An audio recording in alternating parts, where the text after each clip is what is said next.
Love to do that. What gave you the idea for a scary godmother?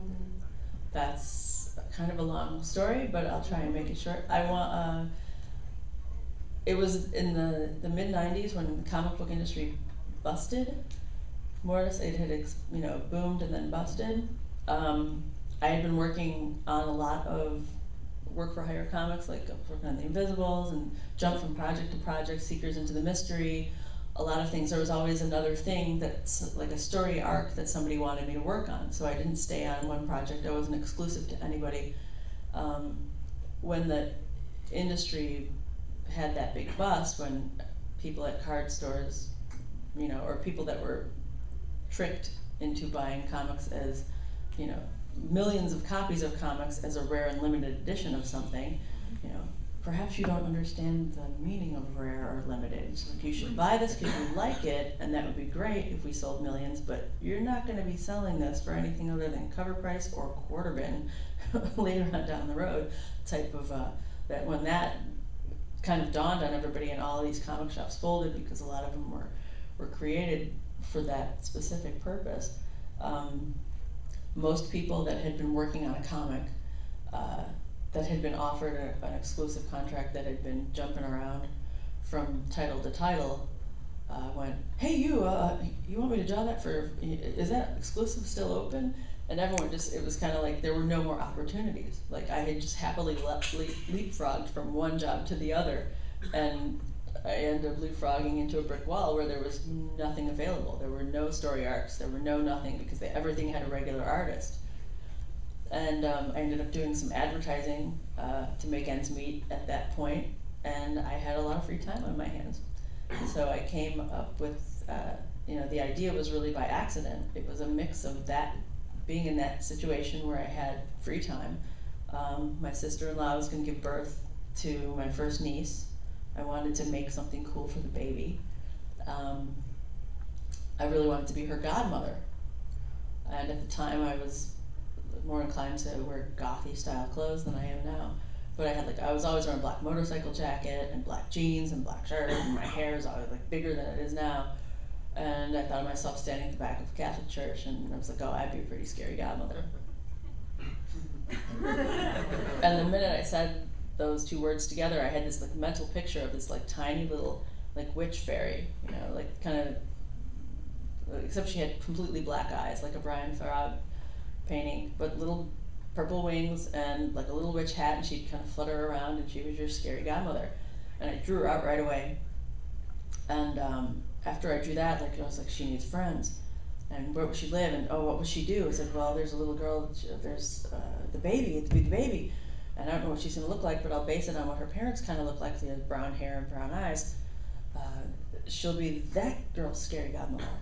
And so I made up a story for Hannah, who's now 14. And no, I'm not her godmother, but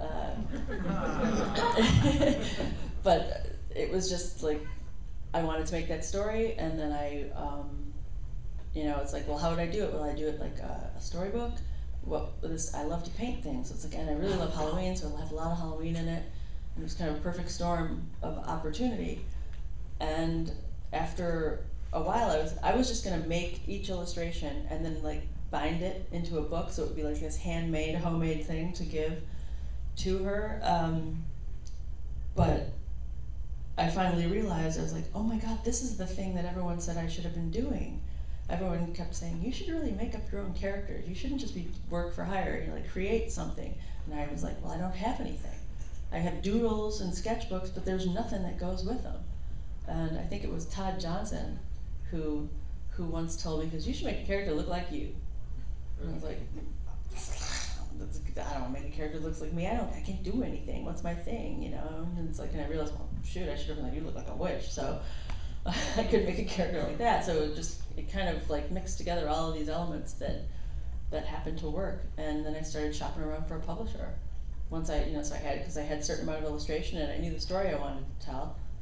And I was looking for, I figured I would try and get it published through regular book publishers, but you need to be an agented or represented artist and a lot of kind of like the majority of book publishers were not accepting unagented material at all.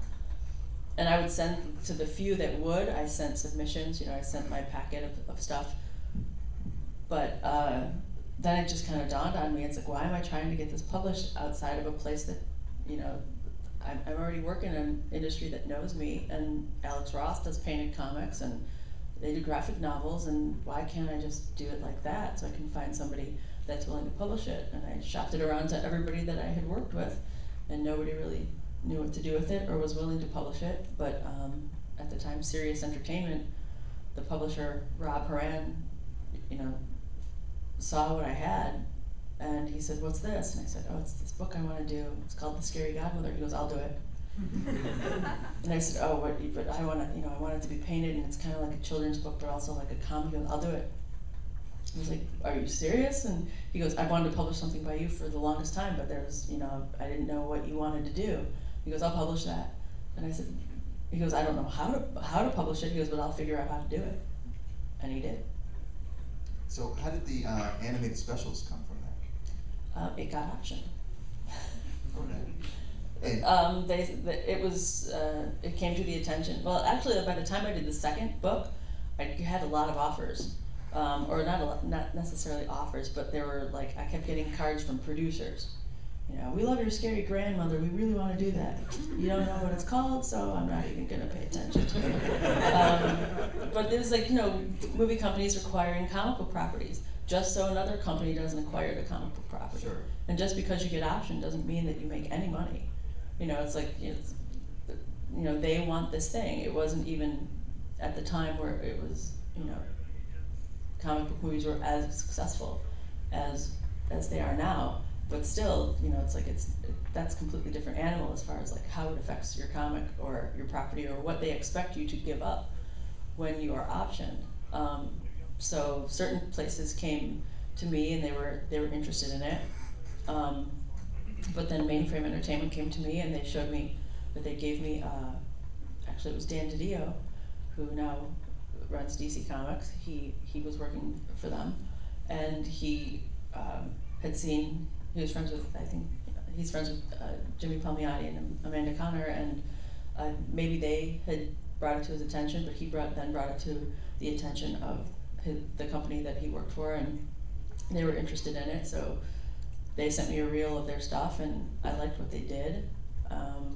I wanted it to be something different than I could do, which was, I guess, 2D animation. I just kind of thought, like, if I really was to have a cartoon of this, what would I want it to look like? And it was, I want it to be Rankin and Bass. I would want it to be, stop motion animation. I want it to be like tangible, like you could touch it. And what Mainframe offered was to kind of have it look like that, but be 3D generated, or like with the computer animated, but not flat. And so then it just kind of happened. Well, there's some of the, like, they get rerun on Cartoon Network yes, right around Halloween. It's one of my favorite things to watch. I'm very happy that they are. The best thing is to like have is to have it on and then to be handing out trick or treats and to know that somebody's going to run home and watch this on TV with a bag of candy and eat candy till they get sick. And this might be their Halloween memory the same way it's the Great Pumpkin, Charlie Brown. Right. It's one of my favorite Halloween memories. That's like extremely gratifying. Yeah.